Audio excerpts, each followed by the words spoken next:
Hey, Gloucester Township. Welcome to the GT Observer podcast. I'm Joe Allen. We're here with Keith Gibbons. How's it going?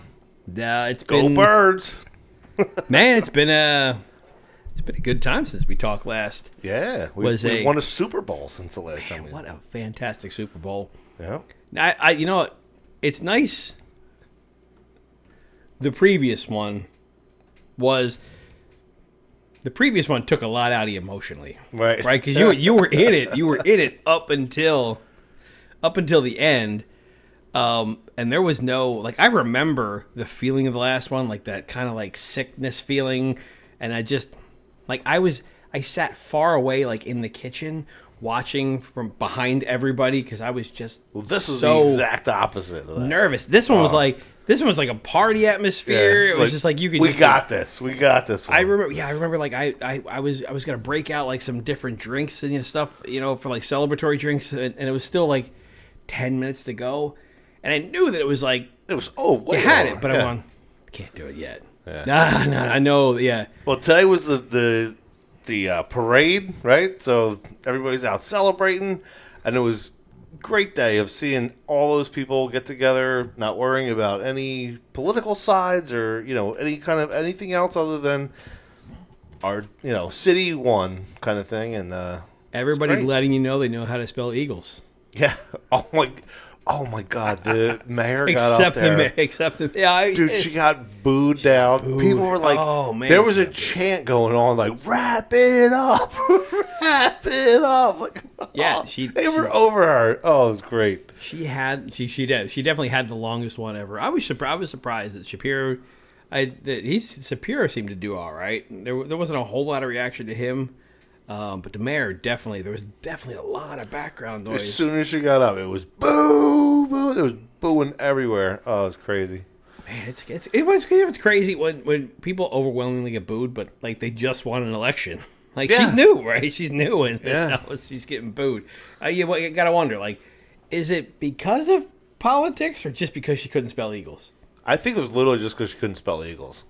That was probably one of the funniest things, though, that I've seen in the last, 2 years or so. That's up there as hilarious. Literally, the mayor of Philadelphia, you can't spell the word Eagles as the chant. Are you kidding me? Somebody else just did it too. Somebody else made it a point to say that they knew how to spell it, and it was, I think it was Mike that runs the Gloucester Township Facebook group. Oh, Griffiths? Mike Griffiths? I think he posted somebody else that was also a government official, in the city. Oh, really? They made it a point to go, we just spell it right. And he forgot the E at the end. Oh, my goodness. Well, it's funny. So, that night of the Super Bowl, Mike Griffiths is the administrator of Gloucester Township Talk. Is that the right one? There's so many of them. Who knows what? But anyway, I had made a post after they had won. It was hey, was somebody just hear fireworks or was that a gunshot? And it was just a joke, but it didn't get approved until today, which is Friday that we're recording this on the day after and the post. I got an alert that it went up, and I went, "What the heck is this?" I said, "I'd delete that," because there was no reaction. I had forgotten that I even had posted this stupid thing. Oh, that's the other Gloucester Township Talk. I don't know, whatever it was, there was some sort of a week delay. And then I went on there and I'm like, there's 10 posts of shops hey, stop by and pick up this for the big game. And you're like, the big game we just had the parade. Yeah. What are we picking up for the big game? We already had it. It was funny to see all these posts and I'm like, oh, whatever. Yeah, the other one, the heavily moderated one where it's actually spelled out Gloucester Township Talk. Oh, yeah. That one needs admin approval. And I might have been that. I don't remember. That was funny because if all the admins are just kind of busy, then nothing gets approved until all of right. All it was completely out of context. Yeah. You're like, oh, okay, yeah, I'll go there for the big game. But then again, if you go to the other one, you're kind of it's a disaster. Yeah, well, you're it's the internet. I mean, that's crazy. What do you expect? Not everything needs to be approved, and then you go to the other one, you go, oh, we should need some moderation. Yeah. So. All right. Well, enough catching up. We're gonna get in trouble by whoever that guy is. Yeah, that doesn't that like Joe's us. gonna. Yeah, that Joe guy's gonna. Yeah. He's gonna be mad that we're talking too much. All right, let's here. get right into it, guys. All serious, all business now. Yeah, we're getting right into it. Dave put on Leader 2X. starts us off. He Well, wants hey. to know what? This February 10th council meeting recap, just in case you wonder what we're talking about true. here. Sorry about that. Yes. So yeah, Dave Leader.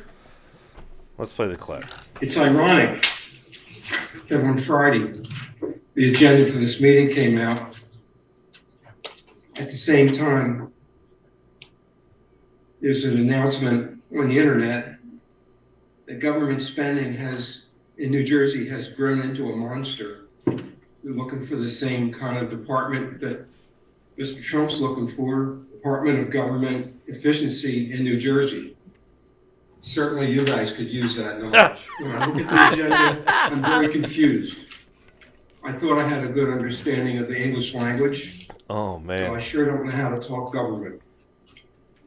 Dave's bringing out I all the cannot hits. make heads or tails. O-25-02. I don't understand it. I tried. But it seems to me that you had the option for 3.5% over last year's budget, if I understand this document correctly. You chose not to do that, and instead you chose to put the township in more debt. You could have had less debt if you used the full 3.5% that is available.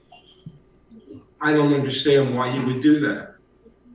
Your CFO's not here, Well, Dave. and all this subject matter is the CFO's responsibility. I don't understand that either. Listen. Taxpayers might pay her to show up, but she doesn't need to show up. That's you're mistaken, Dave. I think he's a little. So he was a little bit off on his understanding of what this is all about. Everybody's familiar with the 2% that they're allowed to raise. They're now they can't raise. Well, taxes There's a ways for them more. to be allowed to raise over that if they do certain things, right? Like Yeah. debt service, for instance. Yeah, debt service, public safety, police budget, that stuff is outside that 2% realm. So, but that 2% is what they're talking about there. That's the 2% they're held to, and they can raise that cap. They have to do it before, so they have to do this part early. This happens every single year. This whole clip though brings up multiple things. Like you're talking about the cap thing. It's Friday that we're doing this recording. There was something in the newspaper in Courier Post that I guess apparently they had to post legally today that says basically our municipal budget is going up by $2.6 million this year. So I'm sure they're hoping they're wishing that they had gotten that 143 million that they were going to put on our backs to pay, so that it covers up whatever has happened in the past. But in addition to that, I know both of us. So earlier in the day, in the week, Joe and I sit there and we do the clips and we get this all ready because it's just the two of us doing this. There's nobody else helping us, do this. We do all that work, and we both started doing the same thing at the same time, not knowing the other one was kind of doing it. And I had made a comment later on that like, hey, that clip I just did of Dave Leader, I literally had to like clip like 55 times to like block it, like to shorten it up, because it was his whole 3 minutes could have been done in 40 seconds or whatever, whatever it was in that case. Yeah. I don't remember what it was, but there was pauses and things that, he's flipping through pages, but it brought up a point to me that was like, this is a perfect example of like the way that they limit our speech. It's not just to us, and I'm verbally I'm a horrible. I can't put two sentences together. But there's people that go up there and they have a same scenario where they can't. It's hard to talk up there. Yeah. Exactly. Look, I'm Yeah. on a stupid podcast. This isn't natural to me. I just go on here and I talk, and I probably sound like a complete. I don't know what I'm saying, but the thoughts are there in my head. I just can't verbalize them. You know what I mean? And it's kind of the same thing going up there for somebody like Dave Leader, who might be a little older than us. He has some notes he might have forgotten. Look, we all have older people in our lives, and we know like that's just part of getting older. Like you you forget maybe your train of thought, or you don't remember what page it was that you wrote something down on. And it's like, so now that the new rules are in place up there, it's just glaringly obvious that they just don't care at all about the public's input. You know, like, you should be giving Dave Leader the time to verbalize what it is that he wants to say. But because it's not what you want to hear, Yeah. sorry, Dave, shut up and sit down is basically how it goes. You know, and there's examples of this later on where other people go over their time, but they're praising them. So it's okay. You can go on and on. Yeah.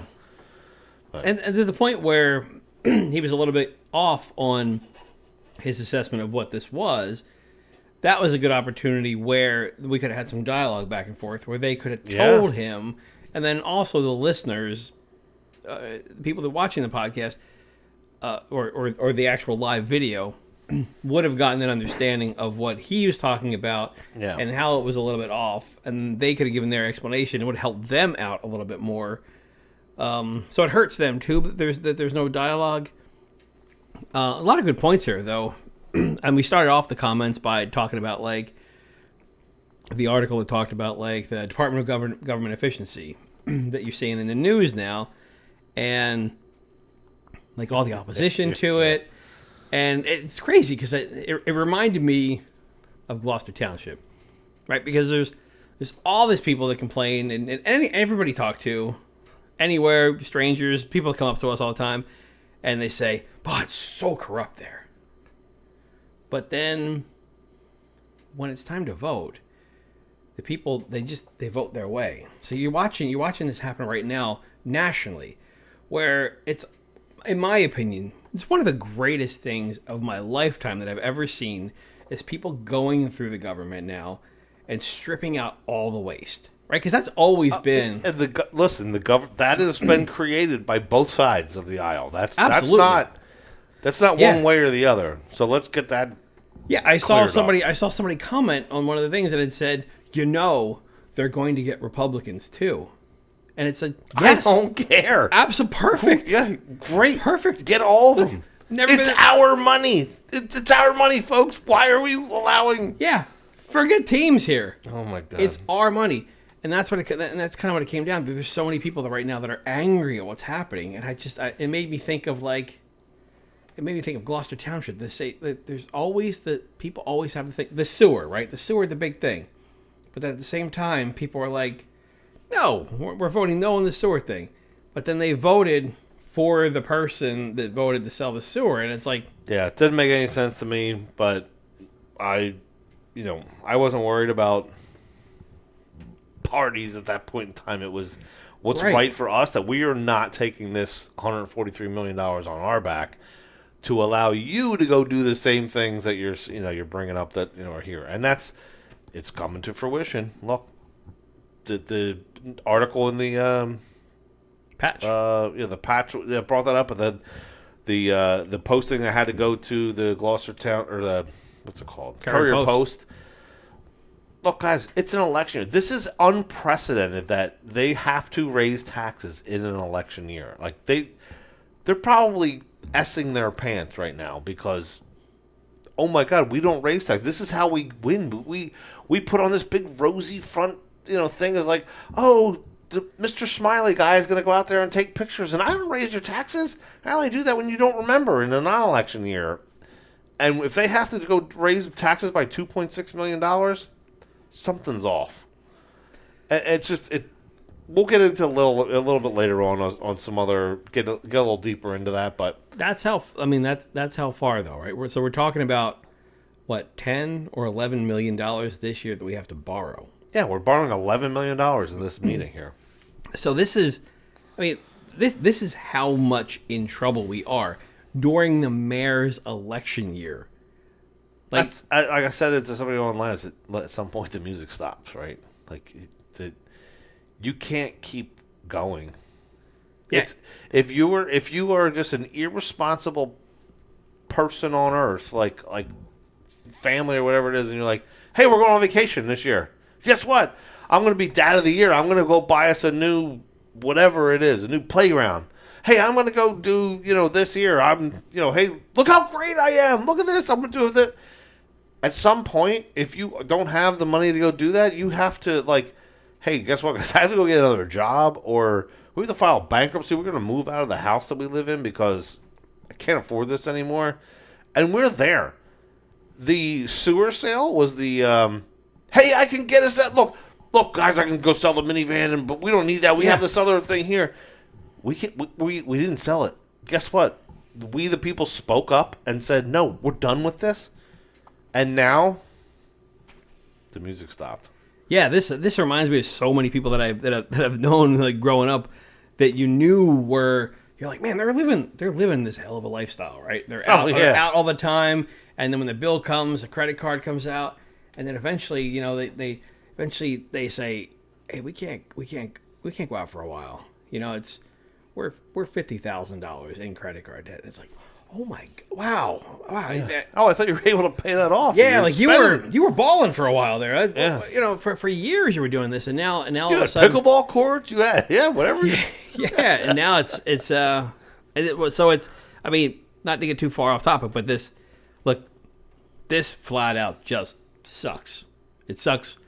It sucks for us, and it's on our backs. It's not their problem. They get voted out of office, they're done with it. They can move out of here and just be done. If you get rid of them, but they spent all your money. If you get rid of them at the end of the year, this problem still remains.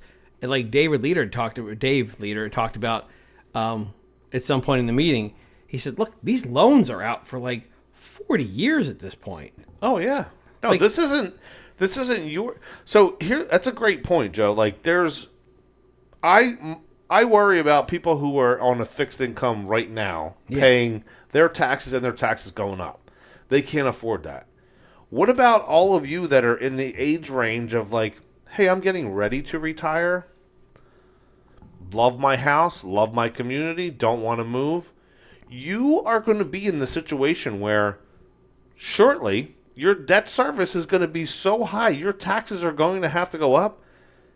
And you have no one else to blame but yourself for voting in the same people who are spending your money like drunken sailors for whatever feel-good reason that it is that you have. We have to get this under control at some point in time. All this payment is coming at a later date. We can all have fun now with all this stuff here, but someone has to pay for it. And if you're in that age range of like I don't know, the 15 to 20 years from now, you don't have a job because you've retired, you're in a fixed income situation, and guess who's paying the bills? You. Yeah. It all falls on your back. This is not a... And it has to stop. Like, it needed to stop years ago, but it has to stop now, because at some point it's going to go up so much. That debt is going to go up so much that even if they cut stuff just to keep up with that debt, we would have to maintain on this. That's what I'm saying. Debt, it's not... Yes, we have nice things now. You have to pay for it later, right? So it's your kids. It's also you at a fixed income state of life that you no longer have an income, but you have to pay for it. Or pick up and move somewhere else because you can't afford where you actually live, but yet you created the problem that caused you to need to move. So, I mean, whatever. So you hear people talking about affordable housing here and that people can't afford to buy here. That's only going to get worse. Yep. So your kids that you want to move out, they can't. Well, yeah. At least they can't locally. Well, that's a higher up level of topic that we're not really covering, I don't think, here. But that goes really, really deep. Right, yeah. Look, in New Jersey, but they can't. The reality is they can't move out, and it goes into this whole topic. But all right, let's move on to. We can circle back to this probably 20 times throughout this meeting here. But let's go into Ray Polidoro here. Good evening, Council. Ray Polidoro from the Historic Village of Ariel. Good evening. As I look at tonight's agenda, I see on Ordinance 2503 and 04, mass accumulation, more borrowing, more debt. I've asked you on numerous occasions maybe to have to consider putting the MUA back together with people of the township have spoken. They told you they didn't want you to sell the sewer. And as I look at the agenda tonight, it almost looks like you guys are being very spiteful to the people that voted the sewer referendum down. I would concur. So, all in all, you destroyed the MUA. You took $6 million of their money, which was there for repair and replace. And for the third time, you're borrowing more money. $300,000 once, $600,000 a second time, and now $1 million to do what they efficiently saved to do. And you felt that it was necessary to destroy them, in the words of Mr. Cardis. They got a $6 million budget and $6 million surplus, which it wasn't a surplus, it was repair and replace account. And he called it ridiculous. So you dissolved them, you procured their money, you pissed half of it away, and you still have half of it, and you are looking forward to borrowing money to do what they saved money to do. So again, it looks like you are spiting the people of Gloucester Township who voted your windfall of $143 million down. You didn't get to get your spending spree, but you're going to have it anyway because you're going to borrow. Now, there are things on there that are very useful. I've always been a sports guy in this town. I've coached sports. And of course, when a development needs lights or needs field improvements, whether it be open space, green acres, or what have you, it's always a need to take care of the kids, give them the safest and best playing environment. I don't begrudge them with that. But I've got to go back to when you guys destroyed the MUA, and this is what you're borrowing money for. You said that you were going to save us money. You never answered the question, how much money you were going to save us, because you didn't know, and or because you didn't want to save money. It was about destroying them and taking their money.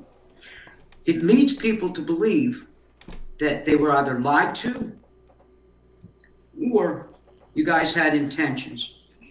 With that, with the accounting that was done by the MUA, very efficiently, I might add, and the way that the township does its accounting, extremely inefficiently. They had a $6 million budget and $6 million surplus. This township has will have an $87 million debt. I think it's time that we take a look at the responsibility here. And Tom, if I may address. Thank you, Mr. Polidoro. Your time's up. I believe he should retire or resign. Thank you, Mr. Damn! That was the clip. Great point. When I had done it earlier, I did that clip at the end of the Friday. Damn! But he's right. He at this point in time, he needs to face the music, right? Yeah, you're not doing the job. You're hurting everyone here. Do what's best for. Look, if I was in that position too, and I had all this debt over my head, he's made a lot of money for years. Yep. He's probably in a good spot where he could just retire.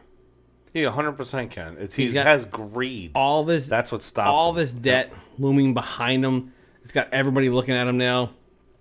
He could dip out and live comfortably, but he's going to stay in it. He's going to stay in it, and he's going to do the work that they tell him to do. And it was probably about a year ago now where I started, well, maybe a little less than a year, where I started out in the parks asking people questions and asking, do you know who Tom Cardis is? Who's the business administrator? Who's Tom Cardis? Because that man has more power in this town than most people realize, and they don't know. They know they hate Dave Mayer.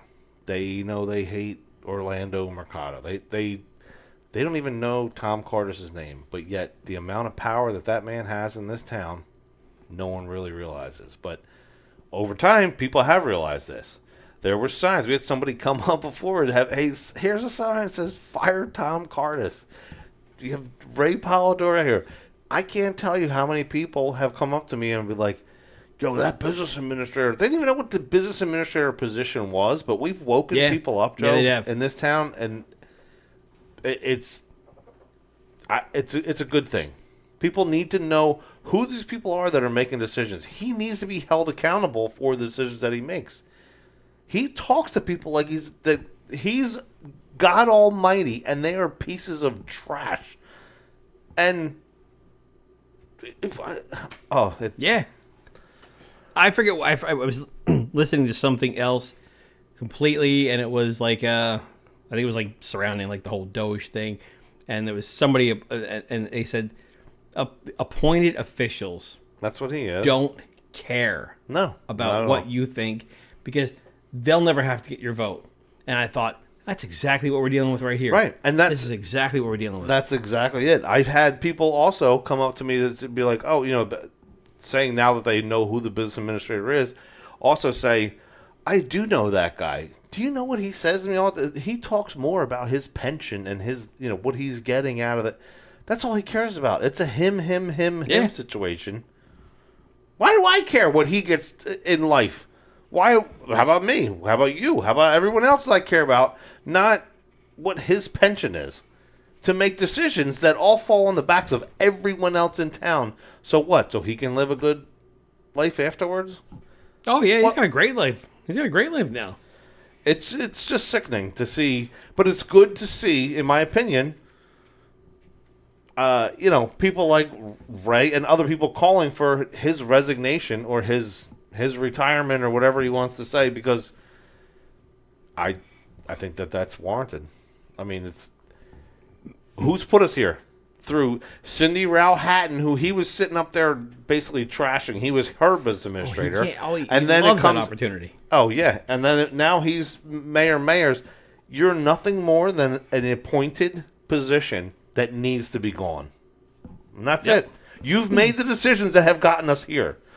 In business, right? You have people who are what do you call it? Like they provide you information, whether it's your attorney, your accountant, like the comptroller, different positions.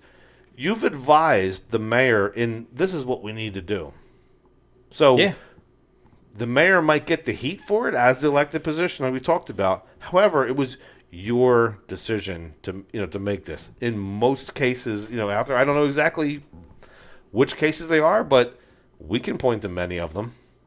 During the sewer sale, the mayor used you, Tom Cardis, as a scapegoat because of his, involvement in it. So you need to take the heat for that because according to all things on record, the only reason that we dissolved the MUA was to save the taxpayers' money. And then in addition to that, it wasn't the mayor's decision to go try to sell the MUA. It was Tom Cardis' decision. So you need to answer for that. Not all council, not everybody else. He needs to answer for that stuff. Yeah, I there's also the thought too that it's not all him.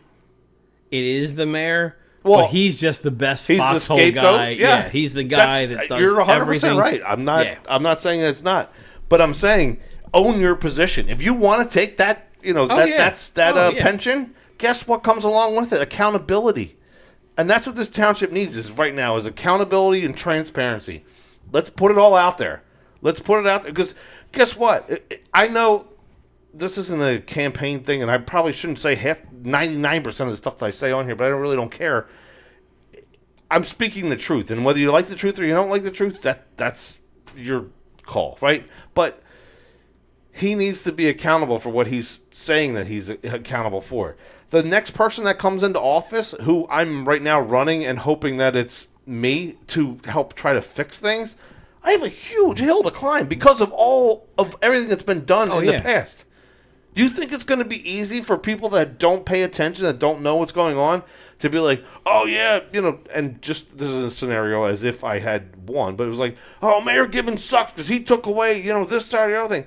No. Sorry, the adults are in town. We had to make decisions that don't involve borrowing money and going on vacations and, hey, I'm going to win Dad of the Year or I need to take a photo op, with this. Sorry, guys.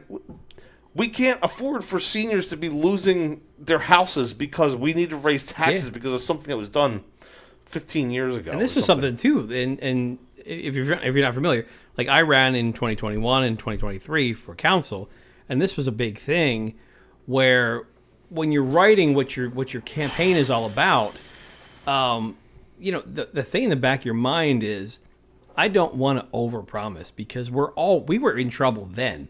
So it was like, let's not the stuff that we want, that we truly believe we can accomplish, it's going to be hard. So let's not put that on the campaign website, because it still could, because we don't want to fail at trying to fix their issues and have that held against us. But it is an uphill battle. So there was always that thing of where it was like, when I ran with Sam, like Sam wanted to do a lot of stuff and a lot of really aggressive stuff, but it was like, I'm over here going, I don't know that we could say we could lower taxes. Let's stabilize taxes for a really long time. I don't think we can lower them, you know? The insanity Right? that's going on. There's little insanity going on right now in Gloucester Township. It's great. This, and then what we just saw in the Courier Post right before starting this podcast. This is insanity. Like we're in trouble. Yeah, it's nuts. All right, let's. We're kind of way off topic, and we spent a lot of time over two little points of this whole thing. This might be a 5-hour long podcast. We're like, guys, listen. If you have seatbelts in your seats, buckle up, because this might be a long one. Let's play clip 3. Good evening, Denise Coyne, She's Landing. Good evening. Can you hear me? Yes. My questions have to deal with ordinance 2503 and 04. And it has to do with the timing of the 2025 municipal budget and the proposed $11 million bond ordinances. Question 1, given that the budget has not yet been introduced and in past years was not presented until May, can you confirm whether this year's budget will be introduced prior to the public hearing on these ordinances? And 2, if the budget will not be introduced before the public hearings, can you explain how the township can move forward with borrowing such a large amount of money without first providing the public with a full financial picture?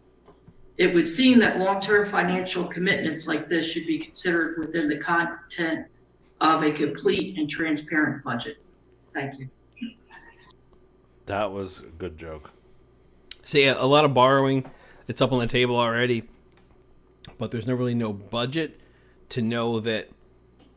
All right, That we need to borrow it. It's $11 million. Just to be clear, $11 million is what we're talking about. yeah. So basically, what we don't know is we know we have to borrow $11 million. But we also don't know if there's an $11 million pickleball stadium in there too, right?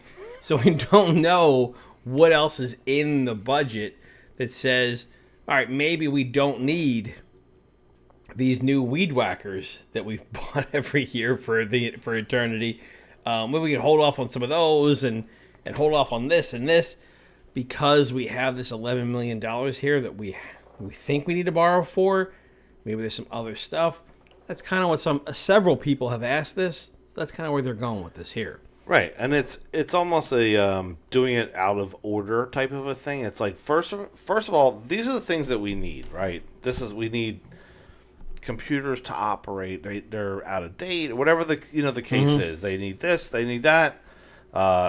Here's the salaries. All these the collective bargaining agreements say that this is the raises that are involved. Here's the pension, but all that stuff all gets worked out, and then we say, all right, here's our tax levy, and then we say, oh, all right, well, these are the other projects that we need to do, talking to the different departments. So it's a timing issue, right? And that's what she said in that clip. There was, she's worried about the timing of it. Why are we automatically saying we need to borrow this amount of money when we don't even know what our expenses actually are, and if our tax levy can generate the revenue that we have to fill here to know, hey, do we need to borrow? Because if you look at the line items on the budget, this comes up later in the podcast if you watch. Sam Sweet brings up, and I know you've been there for him too, where he's like, hey, why are we borrowing money for weed whackers or other things that are current year expenses that should be recognized now? Like, as a business owner, if you own a business and you say, I need to buy toilet paper, I shouldn't be putting that on my credit card. Right. This month here, we generated this much money from selling, widget X, and we need to buy toilet paper for the employees to be able to go to the bathroom. But yet, instead, we're not gonna take that money. We're gonna borrow that money first, and so it's just a whole timing issue and a whole it's just wrong. Like, why, how, why? Yeah, the borrowing thing. We'll get probably way deeper into that in coming episodes. But it's just, yeah, like I mean, Sam's thing of the weed whackers, right? It's such an insignificant thing, but when you think about it, and you buy these expensive weed whackers, like 5 a year, right? Say they last 5 years, but every year you buy like 5 more.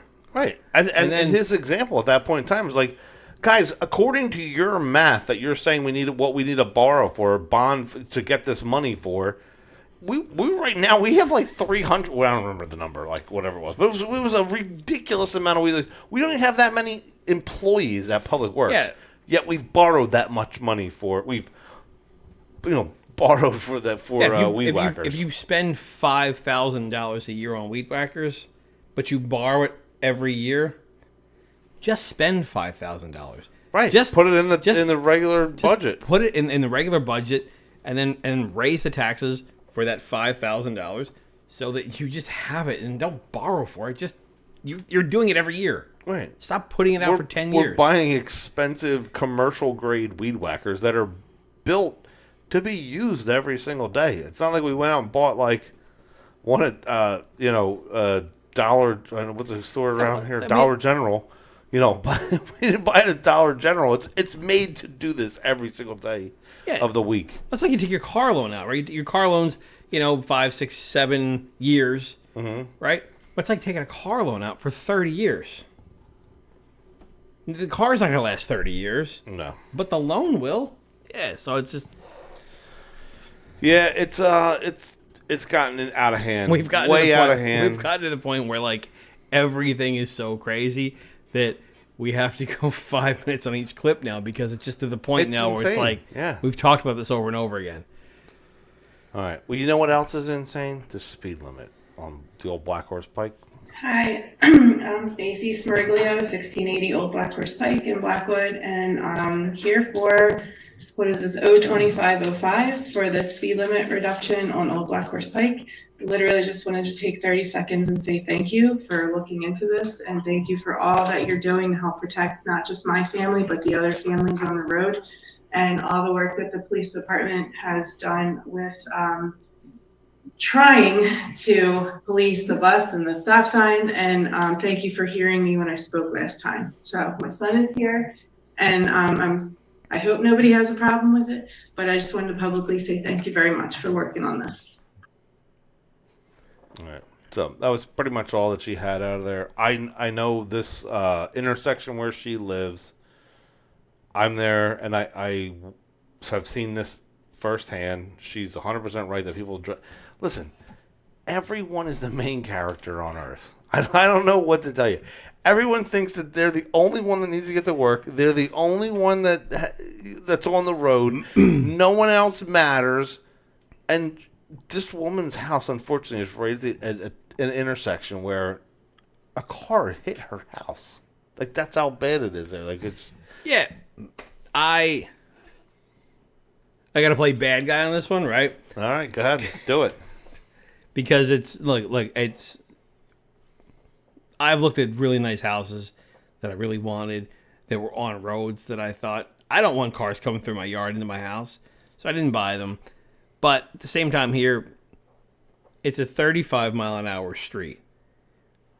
Reducing it to 25 mile an hour, these accidents that are caused here aren't caused by 10 mile an hour difference in speed. That was brought up, that was not the cause of the accidents when they were starting this whole process. Usually caused by people not paying attention, which 10 mile an hour from 25 to 35, there's not a whole lot of different reaction time in there. And I think this is kind of where our chief was going with this before.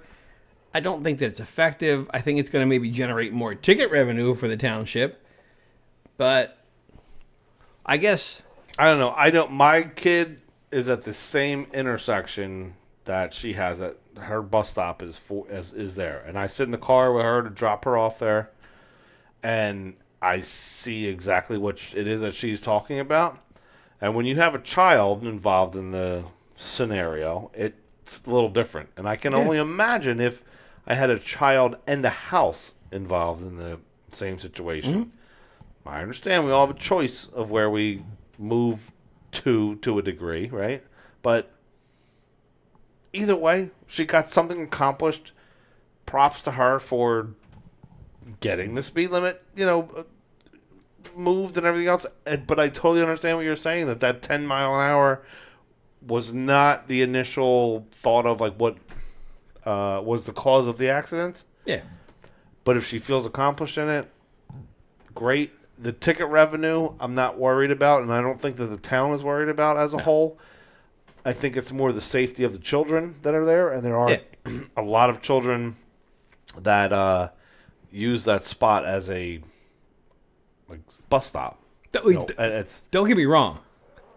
This was only the first reading, so there's still going to be a public hearing next meeting about it. Oh, that's what you're going to really be an a-hole about it? No, that's what okay. That's where I'm going with this. Like, look, I'm being devil's advocate here, right? There's no passion in this for me. I don't think I've ever. Because I was just going to punch him right across. I think I've driven up that road 3 times in my life, right?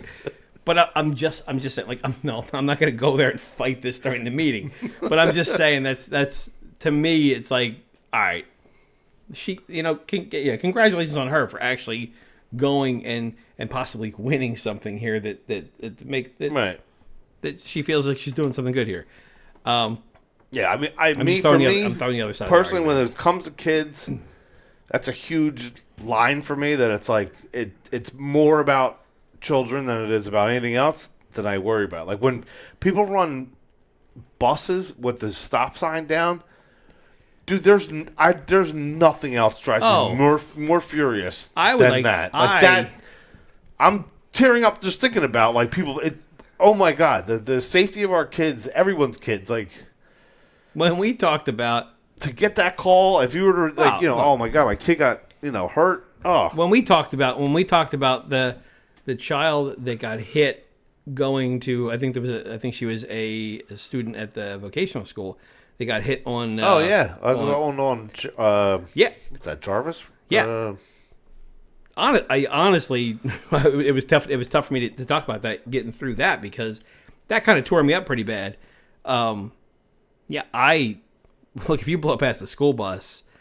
I think you should burn in hell. Yeah, well, yeah. Basically, yeah. Yeah, I mean, I think that's immediate license suspension. Like, I found that in Germany that day. If you blow a red light, you're like 30 days. What you can't drive for 30 days. Wow. Yeah. It was a. But I think that's something that we need to look at here. Like, you blow past the school bus, look, 30 days, man. Because that's I get it. When it comes to children's safety, absolutely. Yeah. All right. Well, speaking of children, there's another recent topic that's come up with playgrounds, and I can't think of the name. I just paused there. Jake's Place, or was that Jake's Law? Jake's Law. Yeah. Jake's Law was the name of a park that was going to Valley Brook,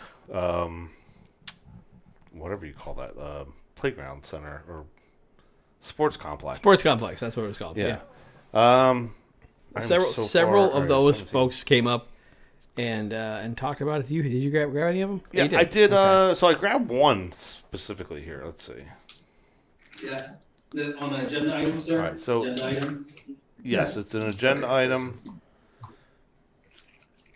And I did pull this one here because it kind of showed a little bit of, there was a coordinated effort. My name's Phil Destin, that was 14 Stratford Road, Vale Hollow. I just want to thank the work that the board has done in working on that special needs park. My son has special needs, and we appreciate that. And I know that you're looking at lights for the field so that they can play a Friday night light game. It might not mean much to many, but it does to us. The joy, the glory, the fun that they have, it's so important. I know spending money is on everybody's mind, but I think this is well spent. You just come to one of those games, you see those kids having fun. It's worth it. Please, please put those lights up. Thank you. Man, I didn't think I was going to have to go devil's advocate back to back on this one. All Go right, bad so go cop ahead. on it, but You're going to bad cop it or good cop it? No, we've gotten this before. We've gotten this with the batting cages and stuff, and you hear about the joy in the children's eyes and stuff like that. I always think back to look, I grew up in Pine Hill. We had the Joey Greenfield. Later years, they built the field off of North Drive over there, which is actually directly next to my house. But I grew up playing baseball in the sand out in the field over there, and then I played Little League in Joey Greenfield. That was pretty much it, right? And there was no night games. There was no amazing several $1 million turf fields. We have 55 parks, and some of them have really great. More than that, but yeah, we have really great fields in other places that you could possibly play stuff at night. So when lighting for fields comes up, yeah, it's a good thing to have, and it would be really nice to have. But when you're borrowing $11 million, maybe it's not the year for that. But then also, hey, this doesn't stop you from playing soccer. You can just play soccer during the day. So there's just. Plus, there's also is there right a now, sun or something that you're. It's free light. There's free light every day. I don't know if you guys noticed this. I've noticed this yet, but also there are temporary lights that are on generators that they have over there. And I hate to be the guy that says, no, look, I know that this makes your kids smile, but not now. But sometimes that's what responsible parents have to do. You can't give your child everything. My parents couldn't give me everything that they wanted because we didn't have the money that some of my other friends had. And there was just a reality to that. That maybe if you go to another town, they have all that stuff. And if that means that much to you, maybe you go to that other town, but you don't force everybody in the town to pay for that stuff because you want it for your kids. I think it's selfish. I get the part where it's great to give the kids something. It's great the kids go outside and they're not stuck on the computer and play on inside all day. But there is a point where you're hurting. What you're doing now is you may be hurting someone else that is struggling to stay here who's lived their entire life. All right. Points well taken. I let you speak, so now I'll say my side of it too. I hear everything that you said there, and I don't completely disagree. But I do feel like there's always in progress. There's always that you want to make your kids' situation better than you had it. So your reflection of wherever in Pine Hill, I forget the name of the park you said, you'd want your kids to have better here. In this situation here, I feel like there was an intentional manipulating of what the lights were for.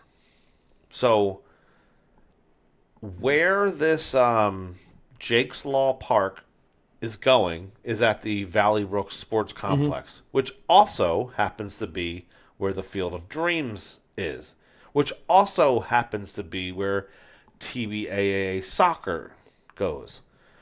From what I understand of the whole situation, TBAA Soccer, who is a nonprofit in the town that coordinates soccer games and whatnot, which is separate from Field of Dreams, which is where the special needs games and all happen, are played, was the original light requirement thing. And we'll get into this later on. I'll pull up some proof, okay. I'll call it, that we have of that. But the lights situation came up there. somehow along the lines where I was pulling up that initial clip there was to take a look of see who's all sitting together and who's coming up. The gentleman that spoke at one point in time, maybe 2 years ago, I don't exactly remember the time, but he ran for school board in Gloucester Township. And the only things that I know about besides he ran for school board was he talked to a lady in town who is super involved, tries to get to know every single member of the school board. And this particular person who spoke, let's say she understood differently than what the reality was of his situation. And it was just interesting to see him come out there. I've promised some people I won't say certain things, so I'm not going to say certain things, but let's just say it was interesting. I just realized who that guy was. Okay. Do you know now who I'm speaking of? Yeah, I just Bill realized. Destin, his name was. Yeah. So I remember it very clearly from an election. Destin or Desian or something like that. Yeah, I remember him running for school board. I remember kind of being a sort of like a semi, like we would say almost kind of say like a phantom candidate because there really was there was nothing. Like right. There was Yeah. Okay. So So another, but either way, another guy that you call upon when you say, hey, we need somebody to step up. Yeah. And do this thing. Yeah. Okay. Hey, the committee's calling for you.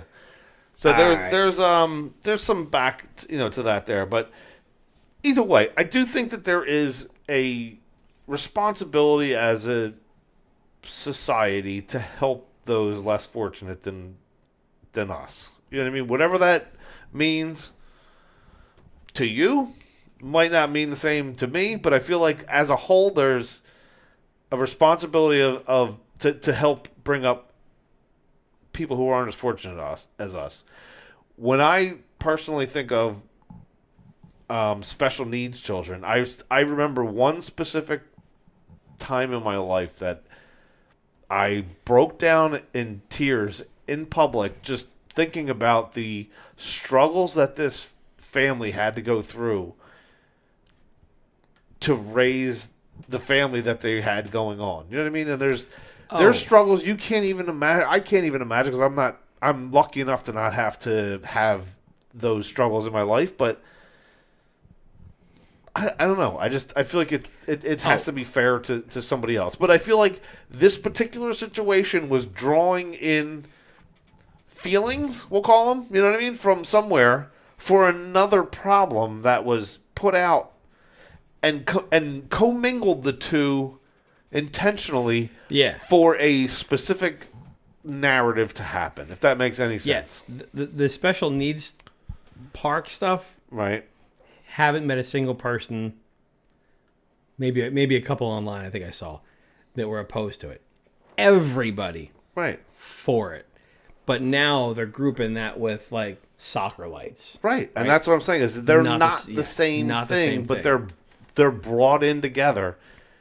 And in my opinion, there's a behind the scenes force to try to bring these things together to say you are bad because you're against the lights because it has to do with this here, and the two of them are not together. And first of all, no one even opposed the lights. Where did that even come from? That was incomplete. We'll get into that later on. Let's move on. I think we're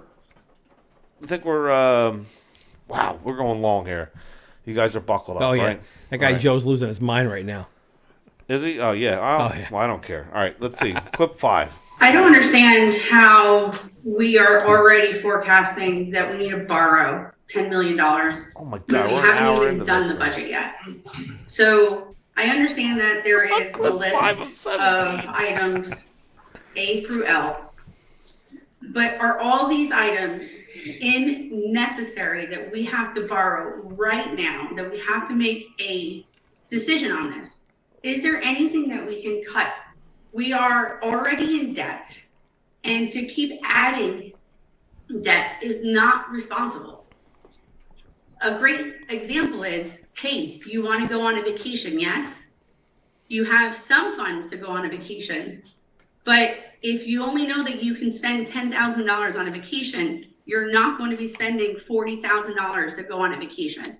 We have to spend within our means, because if we keep going and swiping, as Ray says, our credit card, you're going to kill us. You're going to kill us financially. And it's going to be $20 here, $40 here. And there's many households that cannot afford the $20, $30, $40 increases per month on their mortgages.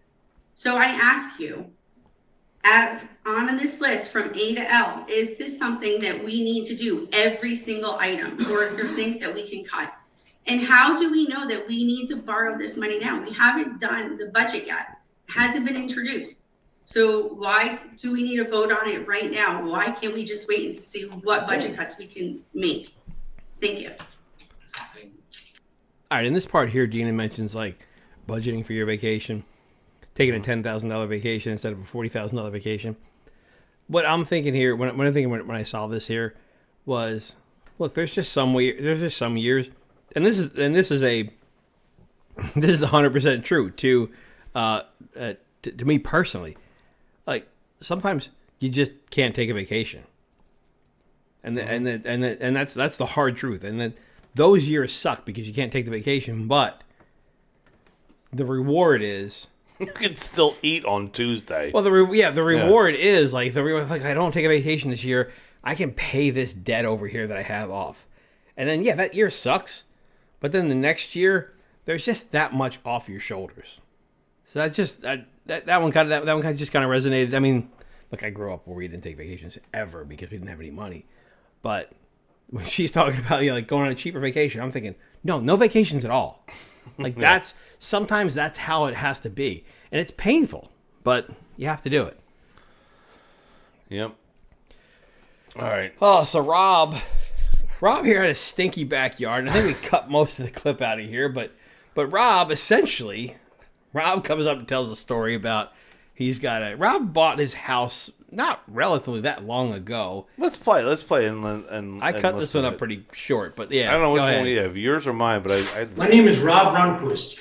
I live at 1890 New Brooklyn Aerial River. First of all, I would like to thank Mayor and his staff, including Gabby and all the others, I think it's you. and Tom Cardis, who assured me that this city sewer project would go through. And we really appreciate it. A few years ago, my wife, Chris, and I presented Mayor with a petition from our neighborhood, signed by 16 of the homeowners. Whoever is present, or if they are present, that's the survey. So, we talked about earlier a lot of the improvements they're going to do. One of those improvements that they're going to do is his section of aerial. They're going to connect those to the sewer. So some of them are on septic systems. He's got a cesspool, which isn't even a thing anymore in New Jersey. I didn't know if that was just a complete ignorance. I didn't know if that was slang or if that was like a legit name of something. Like, is a cesspool different than a septic tank? Yeah, my grandparents over in Berlin had a cesspool, and it was like these big, like concrete things, like these big, like those like manhole covers, but they're like concrete, and they just cover these really deep holes, where when you went to the bathroom, like it just went into this hole, and then that's where it sat. It's where like a septic system is like a tank under the ground, and it goes into like a field of like stone. Yeah, like I don't know the term leach field, like where it like leaches out into Like septic, it's just like this is some crude holes they dug in there, and they put some caps on it. Okay. And you could probably maybe, I don't know, like if you might, we weren't allowed to play near those because they kind of stunk a little bit too. But yeah. But well, okay, so we both had different clips out of this thing. The part I cut out was I kept in there where. Well, first I was kind of confused where he said he moved in there in 13, but then also 21. Right. He moved in there in 13. He bought the house in 13, but he also bought it in 2022.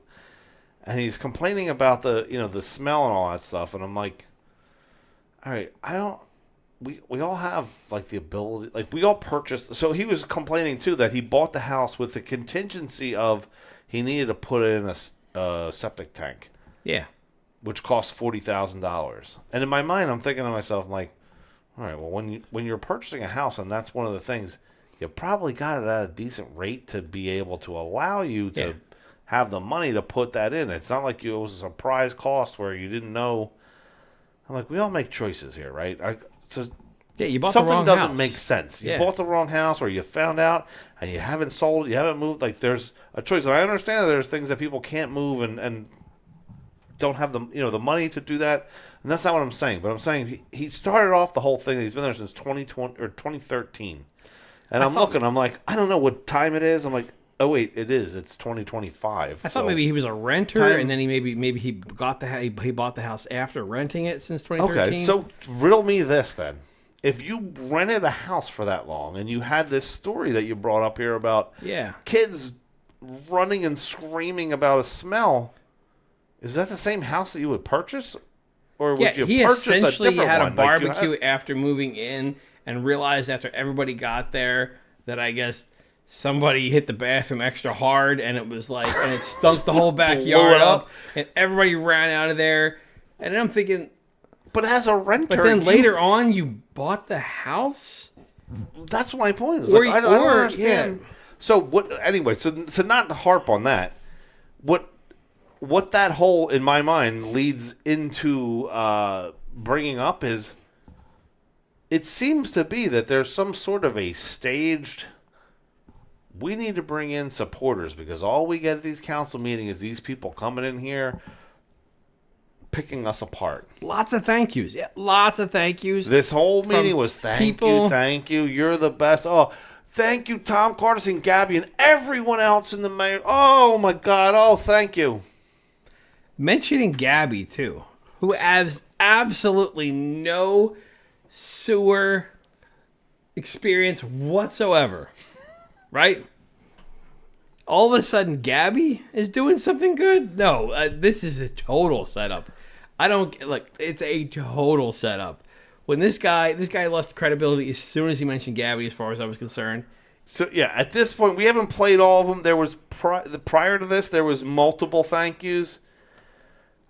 Again, that one clip that I pulled where that guy was sitting next to me, I think that there was some staging going on here. If you look at the thing and you know anything about Gloucester Township, prove me wrong if there wasn't some staging going on here. And then we get into some better acting. At this point in the meeting is where I went in my pockets and I'm like, do I have a ticket for this event? Because this is like a play going on. They're putting on a play. This is scripted. Where are we at here? Clip 8? Yeah. You must have heard that it was going to be in the budget. You must have heard about the last meeting where some people were against it. And I'm so happy that you came to speak up for it because I think it's very important for people to speak up for what they want and put the naysayers to the side when those things happen. So thank you all for coming, and I just want to thank you for your comments. I think the naysayers should come to a game and see how happy these kids are. And then maybe they'll think, wait, sir, we can't have you speak now, I'm sorry. So that guy, he missed the script where it was like, you can't say anything at this point in time. Yeah, like you went over. You went over the script. You went over the script. Like, we just needed you here to send somebody up here and right. You were an extra. Yeah, you didn't. I thank you for showing up, but Councilwoman Troxell's speech there, putting the naysayers aside. Wait, hold on. When has she ever thanked anyone else at all for coming up there and speaking? People come every single week. How long has she been on council over there? I've never once heard her say, "Thank you for coming out and saying." All these bad things that we're doing, like calling us out for all this stuff. In the end, they all do that kind of like, thank you for coming out, thank you for giving your opinion. Yeah, well, but like this is like mid-meeting. This is like mid-meeting. Like, wow, you guys are amazing. The meeting like, she never says to Denise Coyne, hey, thank you for bringing up that land transfer. Exactly. That doesn't seem like it's really viable for the township. Thank you for that. We didn't think about that. That's never happened. No. But when it comes to lights, here we go. Yeah. Which, well, I'll save that for later on. The lights. Lights weren't even mentioned in the. But anyway. Yeah. So either we need some better actors up there, or I don't know what's going on. But I literally felt like this is ridiculous. I know I'm in the middle of a play here. We know We know now that there are these channels of communication that send people out to come in. We need pickleball courts here. All of a sudden, all these people show up from other towns and they start talking about it. Yeah. And it's, But at least this is going out of order because of the way. Actually, this brings up a good point here. So the way that this meeting is now run is you're not allowed to say anything. And so pulling these clips, there's no back and forth. And you know what I decided? When I started pulling clips, I don't know what you decided, but I said, you know what? I'm not even going to play their response. I'll just tell you what they said. Unless it's something that's worthy of pointing out. There's such a narcissist up there that wants to hear himself, talk that. I'm not going to give him the time. I'm not going to give him the benefit of it. But in pulling all the clips, I pulled this out of order because Sam Sweet went up there at some point later on in the meeting and called Troxel out about this comment that she made here. So let's just play Sam's Ms. response. Troxel, you made a statement that says to push naysayers aside. Just because somebody disagrees with you doesn't mean that you get to push them aside. You're ignoring their comments. Just because they're a naysayer doesn't mean that they're against something for whatever reason and they deserve to be heard and not pushed aside. So that comment that she made is just totally wrong on so many levels. And the fact that you're a public official and feel that that's okay to say, again, wrong on so many levels. Thank you. Thank you, Mr. Sweet.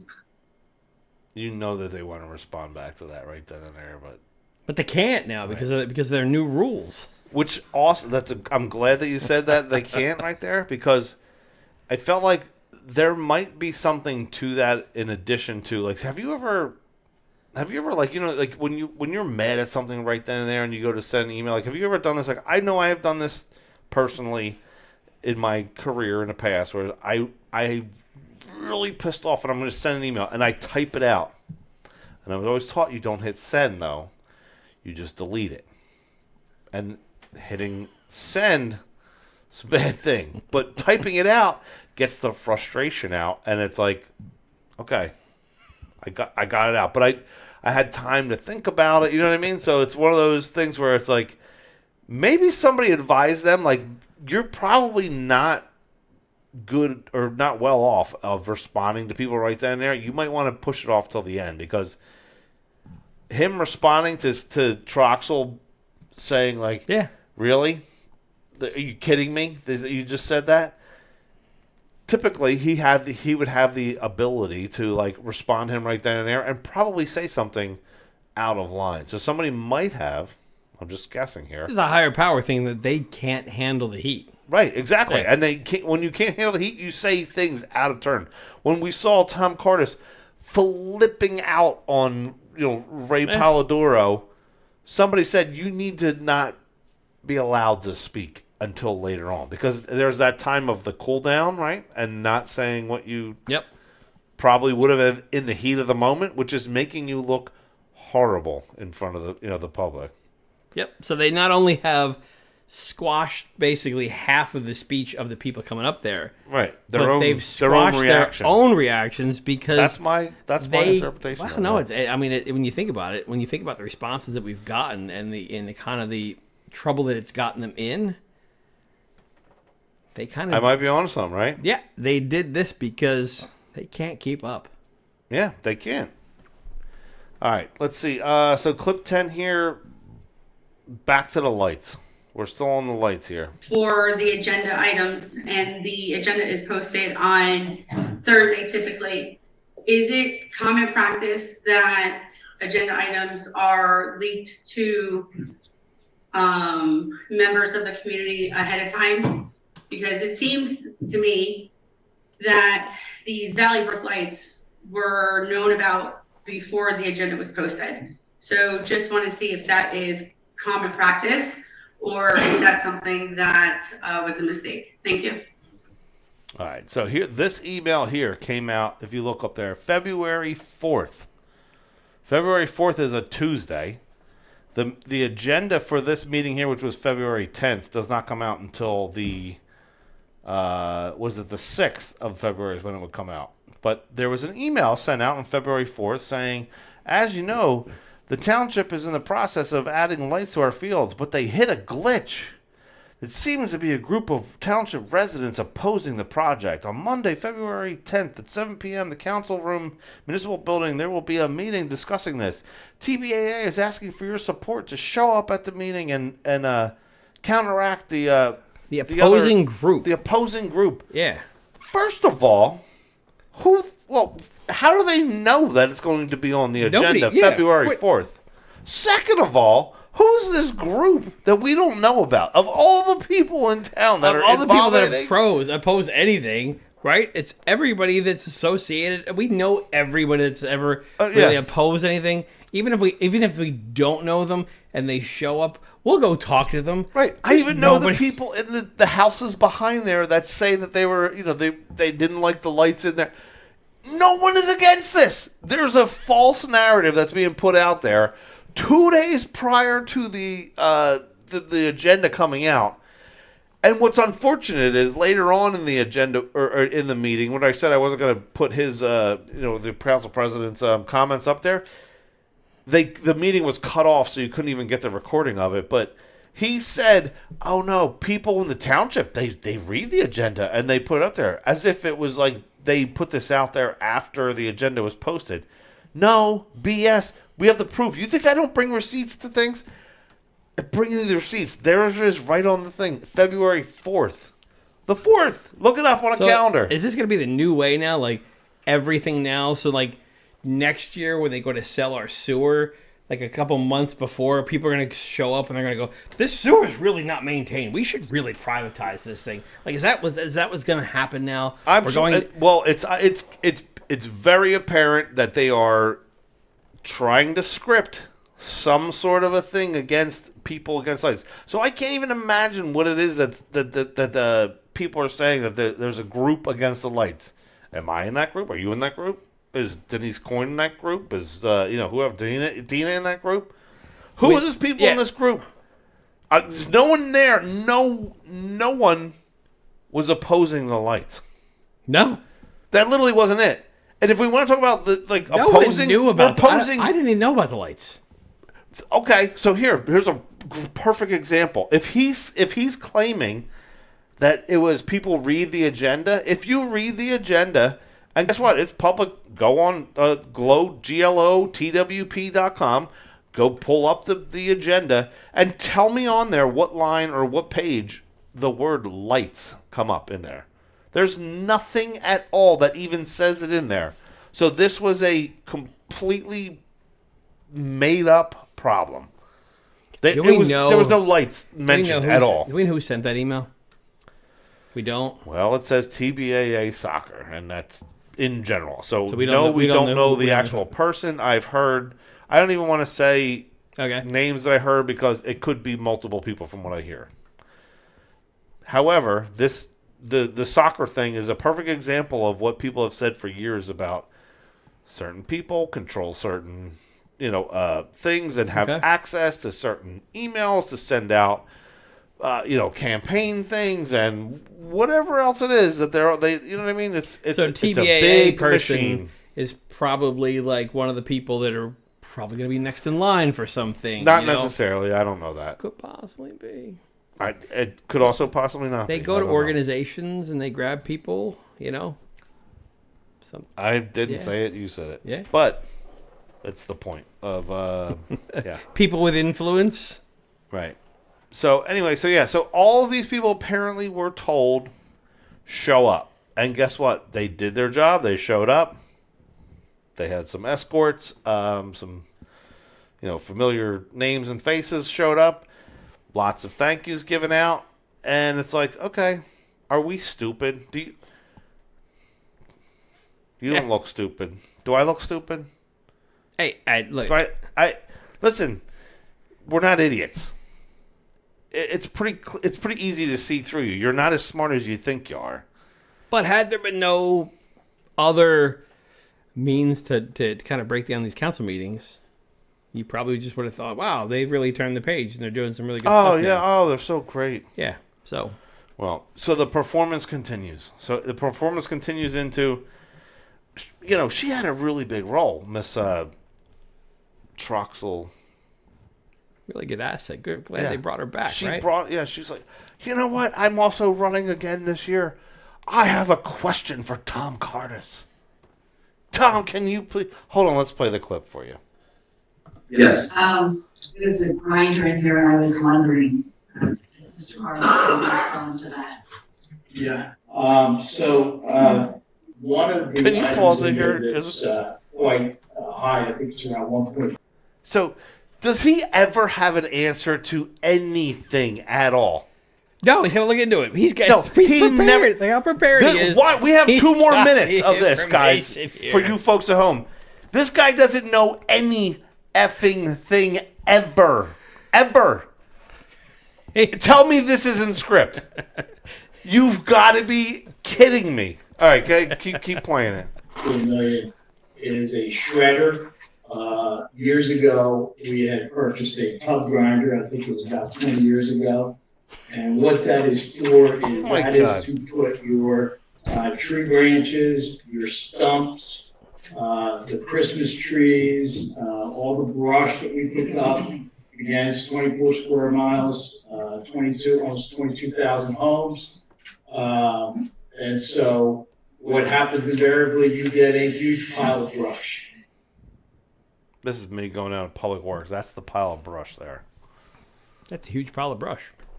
It's pretty big, yeah.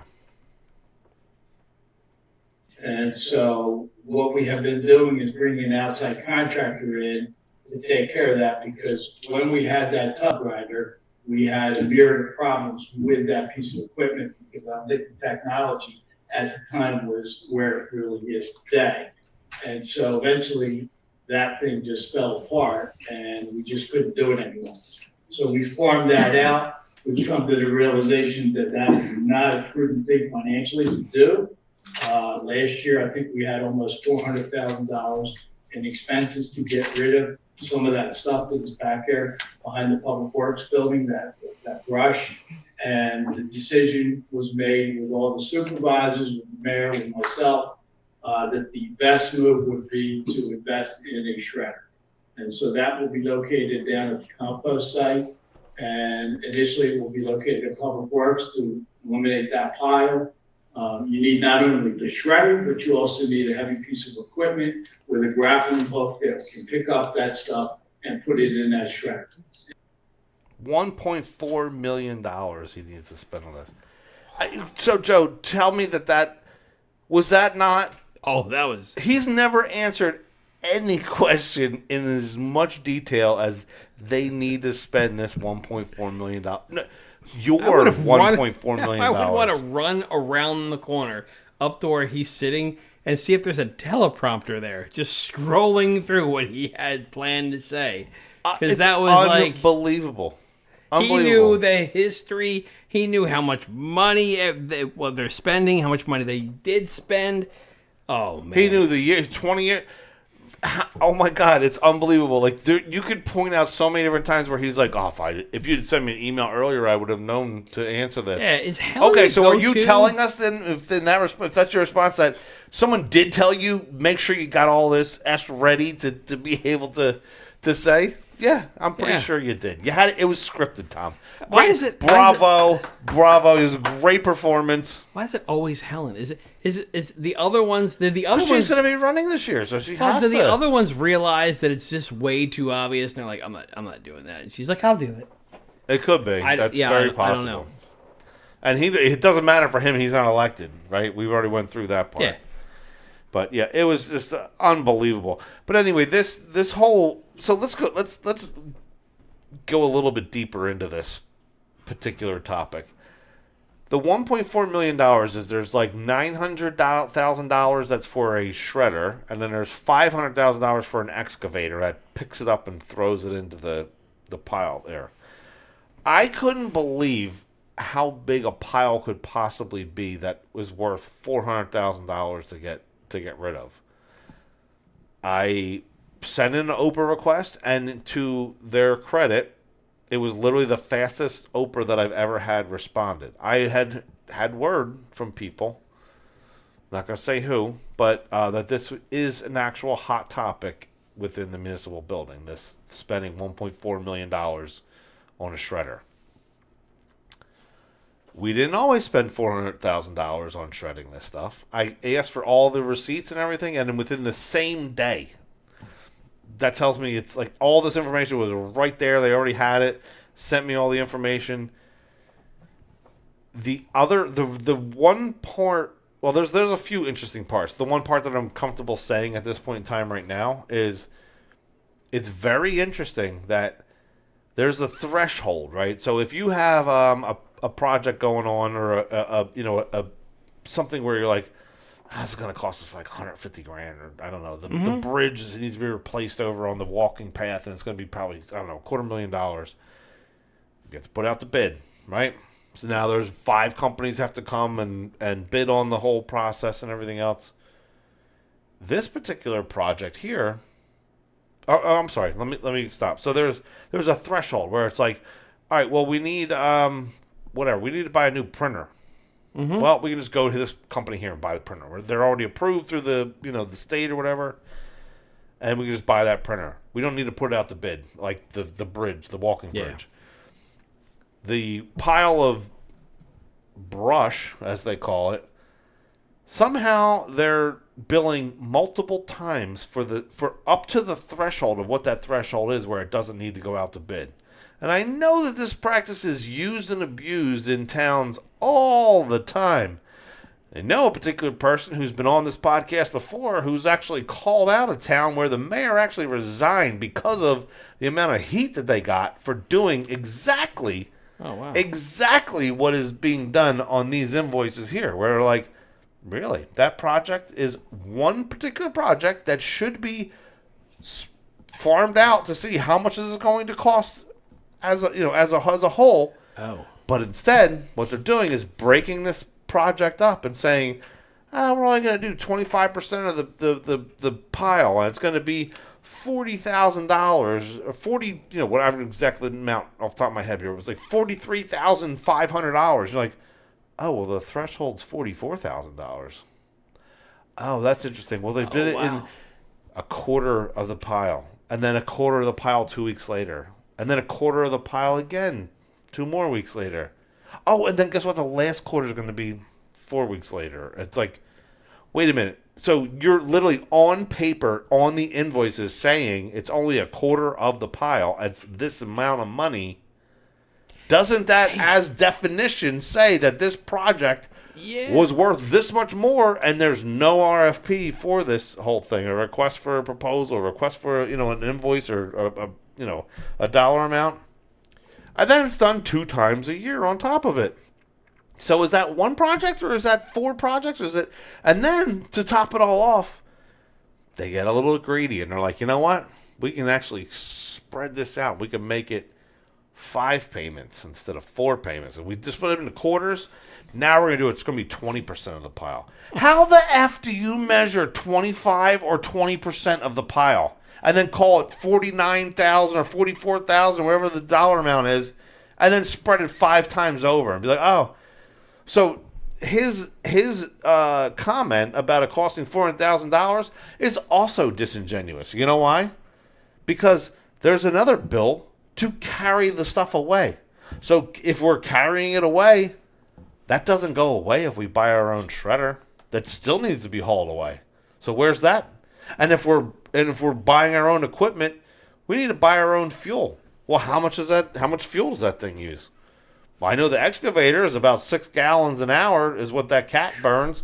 And then you got, the shredder on top of it. So don't sit there and tell us that you need $1.4 million and you're going to save it for us if that's not the case. I don't know. Man. Wow. Yeah, I would not have caught that it was broken down like that. That's crazy. I have it all. I'll put it on our website. Does it all go to the same company, or is it splitting it across different companies? Well, there's 2 different companies that are involved in it, and I didn't get to the point of breaking it down, because as we're recording this, I just got this yesterday, and I despite popular belief, I do have other things in my life besides doing this crap. The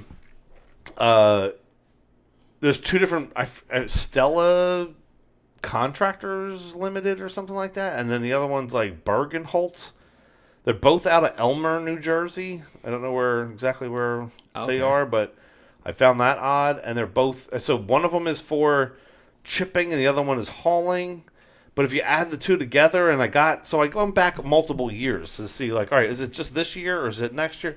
So right now in February is when we should be getting bills for this. Historically speaking, it's every other year has been in February, and in that video, that's where we're in February, and that pile should be going down. So I don't exactly know how big that is.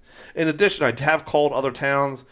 Other towns also allow people to come bring their own brush, and that's what that pile is. I spoke to someone over at Public Works, not to extend this even longer, but I did speak to somebody at Public Works, and they said that pile is residents bringing brush down, trees, branches that fallen down, and whatever else. So when we're told we get premium services in Gloucester Township, it's the exact same thing in other towns.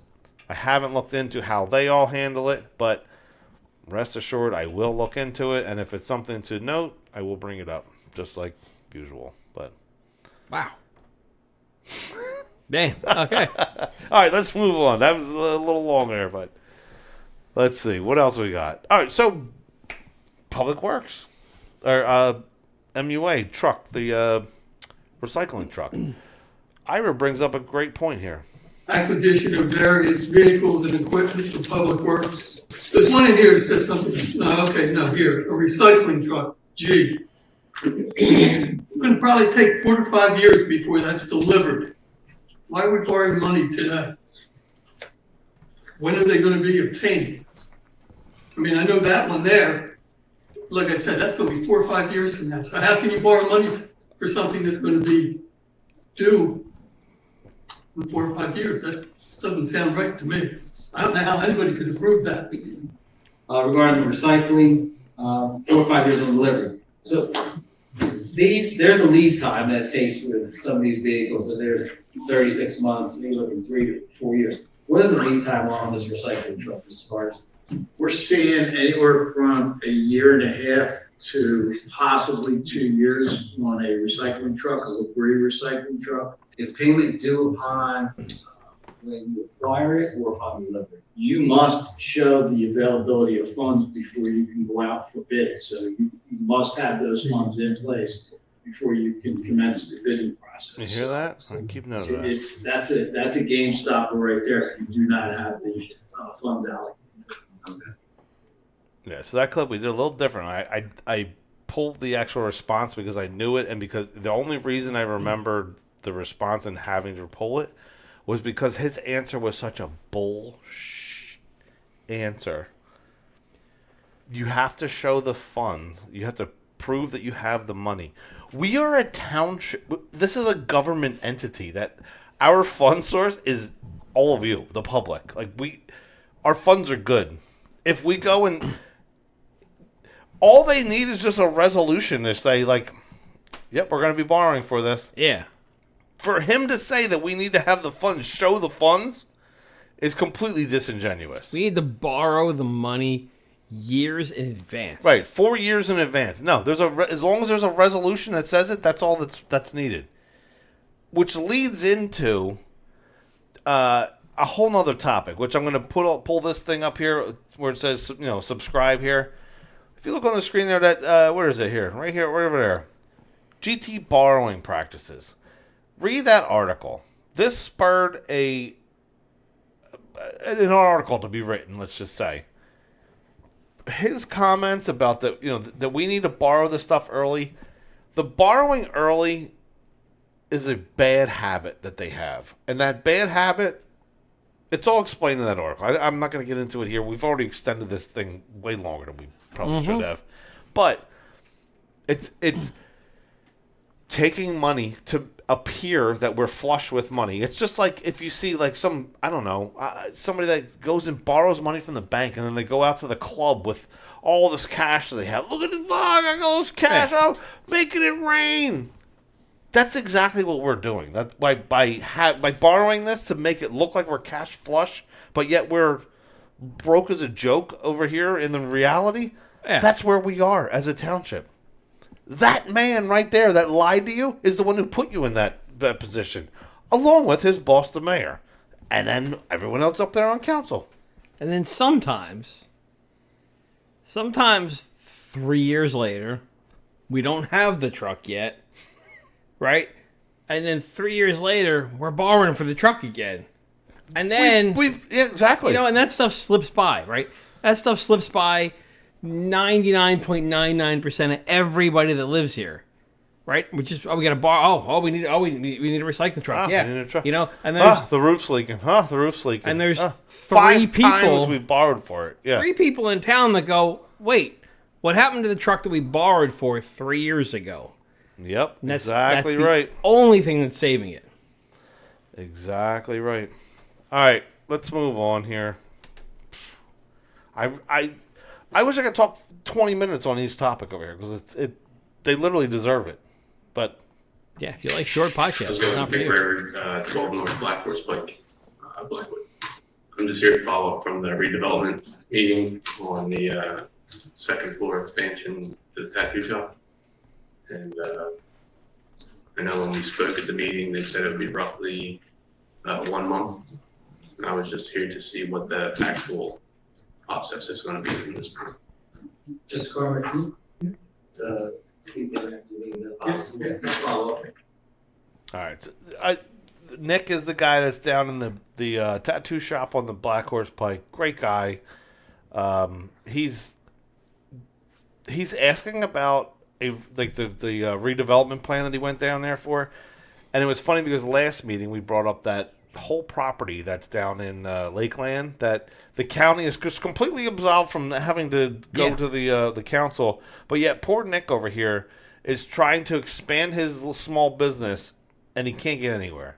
The guy told me they told him it was going to be like a month, and now he called up there and he's like, they told me it's like months. I'm going to have to wait months. I have no idea when. Like, there's no end in sight from what they're telling me. So that's why I showed up there. It's just like it's insane.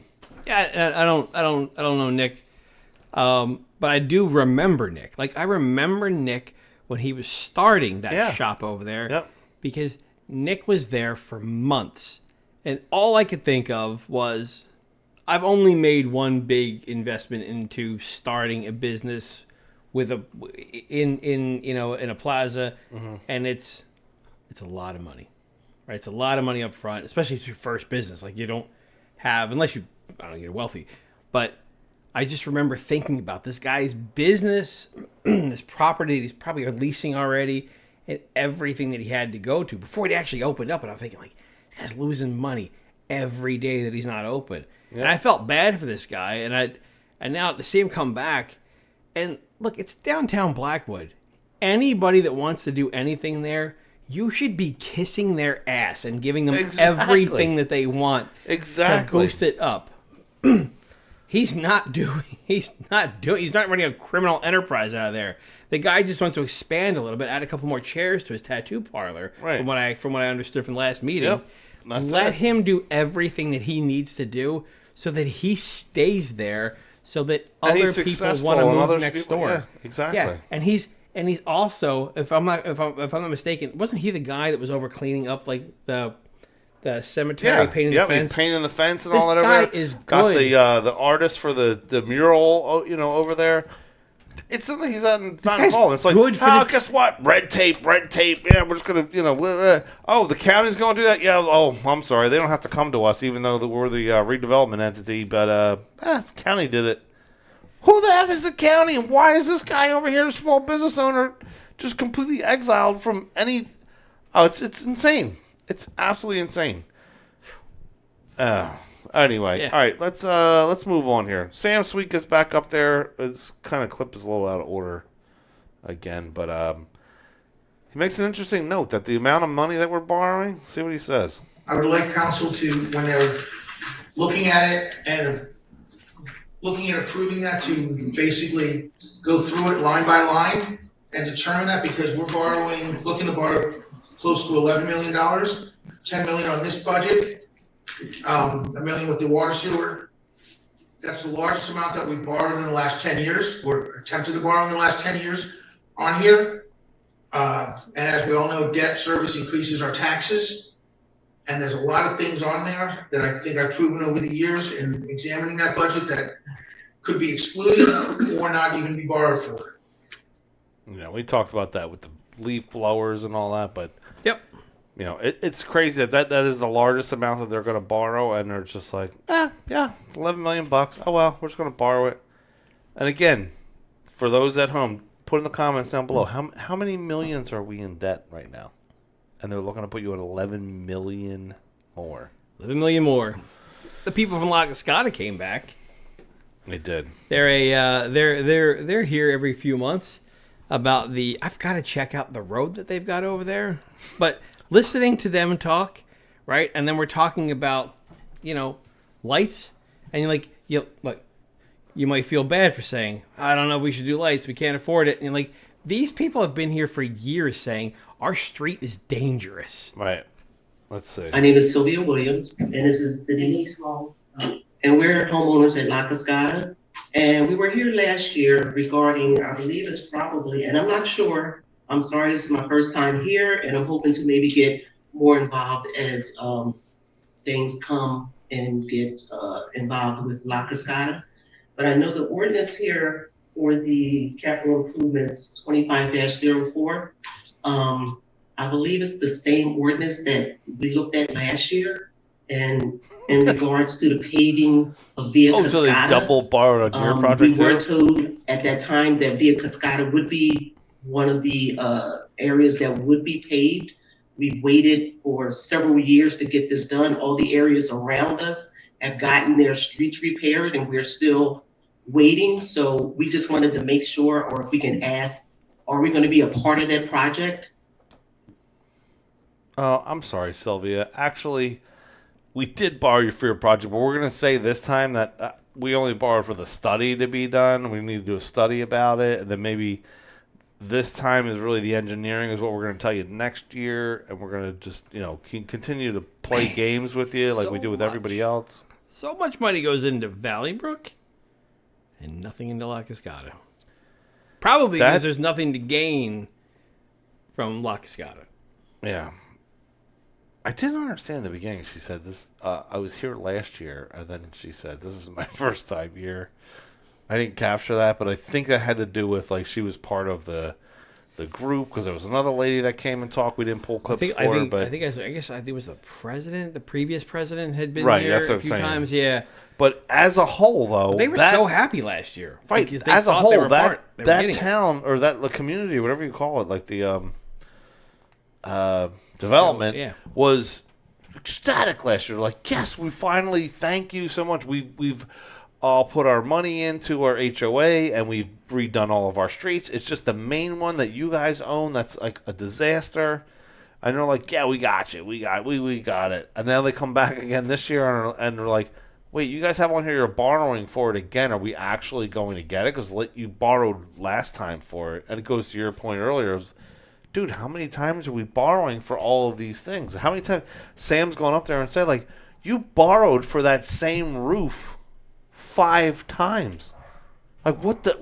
Why are we borrowing for it again? Yeah. Why are we borrowing for the main road to go into La Cascada again? Why are we doing this? So it's nuts. Oh, I think there's a burglar here. It's probably George's people. They're coming to get us. Yeah. George's people. I just got that. Yeah. Oh my God. We're gonna be on the Dead End podcast next. Yeah.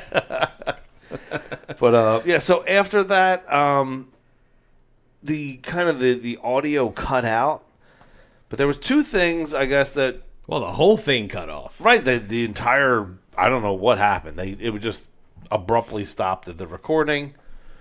Went back and checked it multiple times, and it definitely just stopped.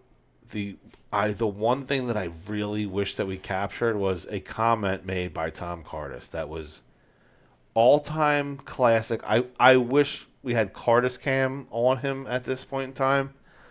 So we failed on multiple levels. I apologize, but in the response to someone that asked a question, I think it was Denise Coyne's question, he blamed the local finance board. He said, "Do you remember when the local finance board dissolved our MUA?" Oh man!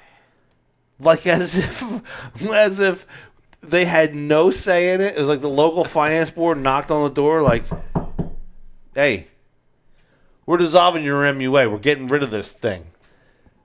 And he's like, "No, don't do that to us." No, we're good. We got this. But yet we've had. There's actually, like, if you go into our YouTube channel, there's a podcast, it was a podcast we did. It was a multiple hour podcast where we broke down every single bit of the MUA, where it's in the minutes of it, like verbatim, like in the transcript, that the local finance board says, we are not dissolving this, basically, that the only two questions we answer are is that you can financially sustain, this here or that. But his response, though, or his comment back was, "You remember when the local finance board dissolved our MUA?" As if, it was so classic. I really am pissed off that that's not there. That would have been such a great clip to have.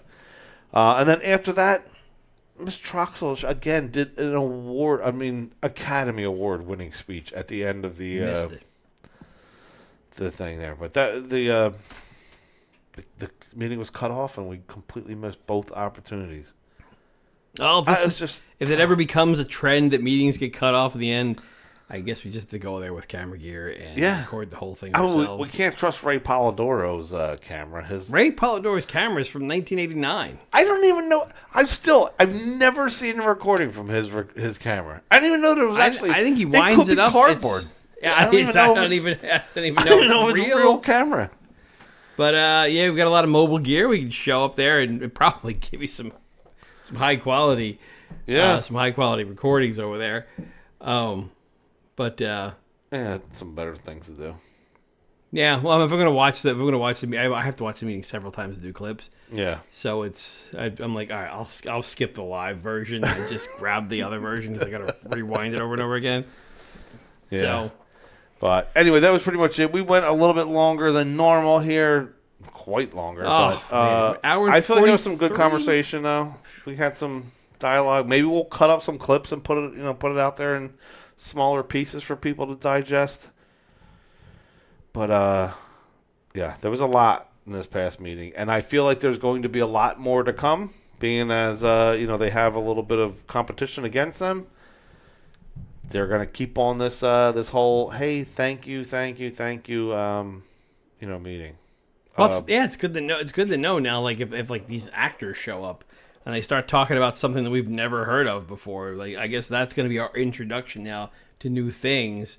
Is when all the they're the little crisis actors that they've got now for this crisis that didn't this soccer like crisis that didn't exist right until they made it up. Right. So they got ahead of it. They had people saying how great it was because Timmy keeps getting lost in the dark over there in the soccer field. So like we gotta get lights over there now, right? So it's good to know that. Hey, at least there's more people coming to council meetings now, whether they're paid or not. Hey, listen, if nothing else, yeah. And look, I met a new guy at the council meeting this past time.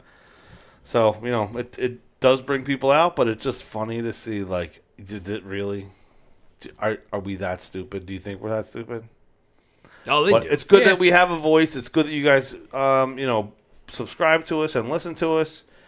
Appreciate it more than you know, and I'm glad that people are waking up in this town and that we hear it all the time. About, if you've got friends that have 2 hours with nothing to do, forward our podcast to them right now. They can watch it and figure out what else is going on here. Anyway, all right, we're going to let you guys go. We will see you in a couple weeks, and I'm sure we'll see you in between then too. But thanks, guys. See you guys. All right, take care. Go Birds!